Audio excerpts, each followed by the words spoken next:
পারে লেবুর শরবতের বিকল্প। পবিত্র রমজান মাস শুরু হওয়ার সঙ্গে সঙ্গে সিলেটে লেবুর দাম বেড়ে গেছে। 10 দিন আগে যে লেবুর দাম ছিল 5 টাকা, এখন সেটি বিক্রি হচ্ছে 20 থেকে 25 টাকায়। লেবুর দাম এখন চড়া হওয়ায় অনেকেই ইফতারে লেবুর বিকল্প খুঁজছেন। সারা দিনের সংযমের পর কি পান করলে আপনার প্রাণ জুড়াবে, আবার পুষ্টিও মিলবে?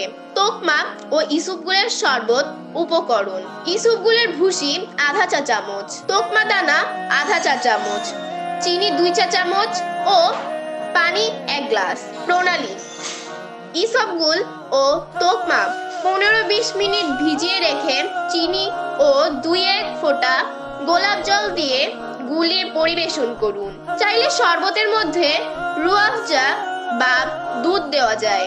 কেন শরীরের জন্য ভালো? তোকমা রক্তবর্ধক, রক্ত পরিষ্কার ও শরীরের শক্তি বর্ধকের কাজ করে। এছাড়াও ইসুপগুলের ভুসি প্রাকৃতিকভাবে আমাদের সুস্থ রাখে।